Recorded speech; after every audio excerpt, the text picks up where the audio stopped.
Life is filled with pleasures. Some of these pleasures are strictly physical and have to do with sensations of the body, and many other pleasures are more emotionally or even intellectually based, such as the pleasure of seeing beautiful art, a sunset, or solving a difficult math problem or crossword puzzle. Even these pleasures have a measure of physical sensation that results from chemicals released in the brain as a result of certain feelings or thoughts. Now many are wondering, will it ever actually materialize, or is it just another aspect of the dream or game that life in form provides, and like that, is it in truth unreal? We are very interested in pursuing all paths that lead to a greater sense of connection with the other consciousnesses throughout this universe. We love connecting with the consciousness of the ant there on Earth, and while the consciousness of the ant may not be as fascinating as human consciousness, it is still an aspect of Source and an aspect of ourselves. Some pleasures are generally accepted as healthy and socially acceptable, and of course some are not, depending on the culture and social norms. Taking pleasure in playing with one's grandchildren or watching a sunset is accepted in almost all cultures of the world. But having an affair with someone outside of marriage or taking pleasure smoking are mostly frowned upon and therefore subject to shame and guilt. Your awakening is divinely assured, and it is very close now, even though the experience of time is itself unreal. Quite a paradox for you to deal with and accept. Please continue to set and reset your intent daily. When you take your essential quiet time alone and at peace in your holy inner sanctuaries, to be only loving whatever may arise in your daily lives. And of course you are never alone, because you are eternally at one with God, in a divine and uninterruptible union, while also maintaining your individuated selves that make union and relationship with God the one and only reality. Separation never happened, and it never will, because such a state is utterly impossible. Everything around you is imbued with consciousness, and it is up to you to connect with that consciousness. Because unless you have a person, an animal, or artificial intelligence, these other bits of consciousness are not necessarily reaching out to you. Feeling for the consciousness of everything around you will help you tune in to your own consciousness. And what is consciousness other than awareness? And you need awareness in order to live fully on your world and in your society. The unaware person is very reactionary and easily programmed, and the aware person is taking life slowly, is breathing consciously, is taking in everything about a situation before coming to a pre-packaged conclusion about it. To live a more conscious life will ultimately lead to more inner peace, and inner peace leads to more happiness. And when you have inner peace and happiness, you are much better at living your life and creating the reality you want to experience. We call someone a hedonist if they are very fond of their pleasures in life, but this generally has a negative connotation. Because what is implied is that a hedonist is selfish and will choose their own pleasure over loyalty or sensitivity to another's feelings. Most people outside of certain circles do not call someone whom they trust or are fond of a hedonist unless, of course, they are describing their cat or dog, in which case this is done with a certain envy. Whenever any of you experience a sense of aloneness, abandonment, or separation, remind yourselves that that sense or feeling is unreal, that your egos are misleading you in order to encourage you to engage with fear. And of course, the more you personally live your lives as though your human bodies are your true identity, the more that your fear will seem justified, because your bodies can be badly hurt, damaged, or destroyed, causing you pain and suffering. When that fear is present, it is practically impossible for you to believe that you are in every moment inseparably one with God. You were all created completely and utterly free. Therefore, you are totally unrestricted and are always, in every moment, free to choose whatever you wish to experience. All of you in human form, either eons ago or right now, are informed because you freely made that choice. Every time you incarnate, you do so in order to experience the seemingly real, but totally unreal sense of independence, autonomy, and freedom that separation from your source, where possible, would appear to provide, or to become once more joyfully and consciously aware that to be separate is impossible, and to assist others who have also made that choice, to become again consciously aware that they too are eternally and uninterruptedly one with Source, Love, God, the real and only state of existence. You may have noticed that resisting the reality you don't want to experience doesn't really work.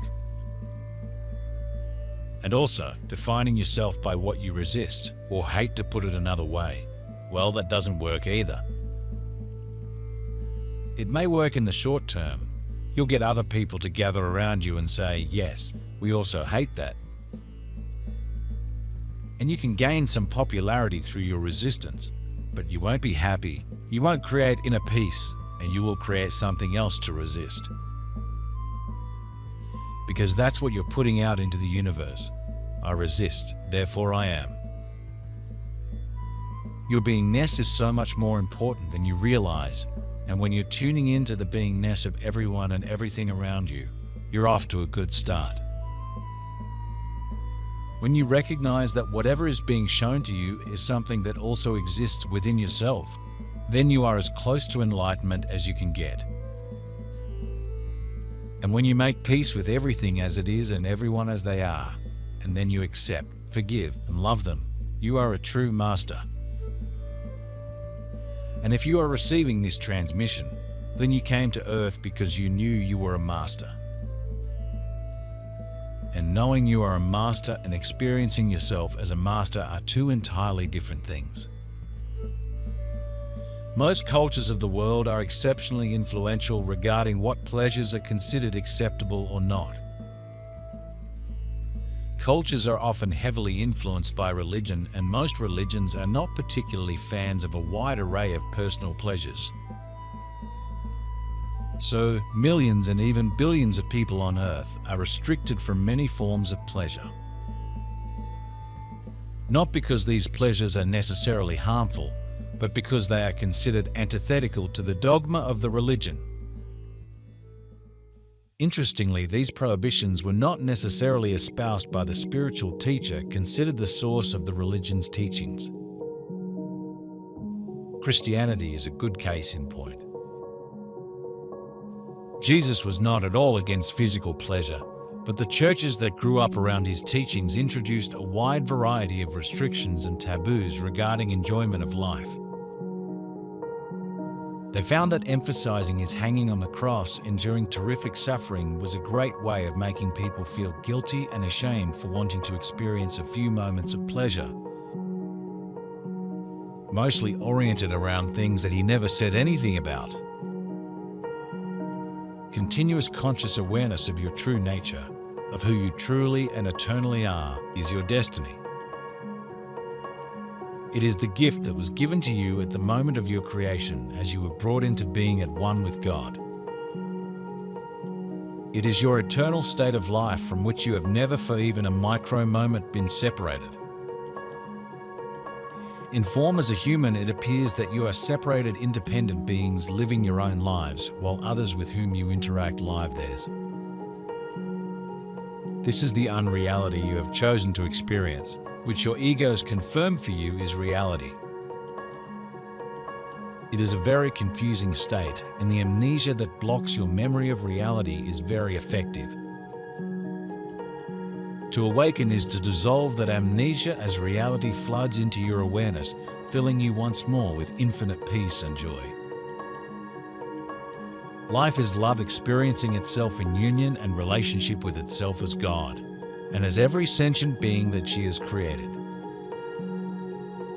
There is only the one, but it can experience itself in infinitely creative ways as the absolute vastness of love forever expanding. Or as individuated beings united in loving relationships to display their infinite creative abilities for the delight and wonder of all. There are no limits to love. It is a state without boundaries of any kind. It just is. As the beloved children of God, you have total freedom to experience existence in any manner that you choose. When you choose a human experience, you also choose to accept the limitations that are a feature of that unreal state, limitations that you established when you conceived the idea and inaugurated it. Separation is unreal, as you well know, and so are the aspects of it that make it appear real, such as duality and limitation. Once you experience yourself as a master, you will never want to go back. Going back will feel terrible, and you will have enough sensitivity to know when you are doing, thinking, or saying something that feels terrible. And you will care enough about how you feel to stop yourself before you go too far down that path. Now is a time where Earth needs more masters, and Earth needs more masters who don't just know they are masters, but also have experienced themselves as masters. Once you do, you will never question again why you are there or what you are supposed to do, because you will realize that being a master will attract students. Students who are ready to become masters themselves, and then you will live on a world that lives in peace and harmony, love and creativity. Notice that projection plays a heavy role in people who want to stamp out pleasure in life or control people's behavior. They are the ones who tend to say, "You are bad. You are out of control. All you want to do is be selfish. You cannot enjoy your body. It is not okay. You are all sinners. You are all pedophiles and rapists." The truth is that the person pointing the finger is the top candidate for that behavior, and they are outed all the time in courts of law, even though their culture ignores this fairly obvious fact. Therefore, accept that you are now and always just as you were created, divine beings with the power, freedom, and wisdom of God, every infinite aspect of God love in all its glory. You were created in infinite joy, and you chose to experience an unreal and impossible state that is opposed to that. When you choose to awaken from that state, and you will, it is inevitable because it is your will and God's, your exaltation will be infinite. To awaken means to release your need to hold on to a separate human identity and to allow yourselves to be one with and in union with God. The problem is that you believe that you are beings who are unworthy of God's love, small and insignificant beings in comparison to the infinite vastness of love and wisdom that is God. Because you have totally forgotten the wonder and joy you experienced at the moment of your creation. And because of the consequent state of amnesia, an aspect of the unreal state of separation that you inaugurated, you have very effectively blocked your awareness of reality, of your true and eternal nature. There is only love, God, and therefore that is who you are, eternally, in every moment of your existence. And that's the world you're co-creating, and the world you will get to through these steps we have outlined here. Not because you left all the chaos behind on the old Earth, and not because you boarded a spaceship and went to a different planet. You will get to that planet you are co-creating because of what you do in the peace of your own body, in the silence of your mind, and in the comfort of your own home. Many people do not understand that because someone enjoys some aspect of life, this does not necessarily interfere with their spiritual awakening process. Yes, there are some people in this world who compulsively chase this pleasure or that, and are considered to be addicts of a certain substance like marijuana or behavior like gambling. However, looking more closely at their problem reveals that they are usually not getting any pleasure out of it, so conflicted are they. What they are actually addicted to is the belief that gratifying themselves with this substance or behavior will give them relief from their struggle and suffering and allow the happiness and pleasure that is already within them to come forward. Perhaps only briefly, they make the mistake of thinking that it is the substance or behavior that provides the pleasure, but that is not necessarily so. People who condemn them tend to make the same mistake in their thinking. At the end of the day, all addictions are the same. They are all egoic behaviors that seek relief from stress. Subconsciously, they are seeking to be loved, and this is often indirectly seeking to have spiritual connection, but of course it doesn't ultimately work. So having real pleasurable experiences is not ever the real problem. Human beings are meant to have pleasure in their lives. It is completely normal and beneficial if they approach having pleasure as a spontaneous event and not something that becomes obsessive-compulsive or becomes a chronic vehicle for guilt and shame.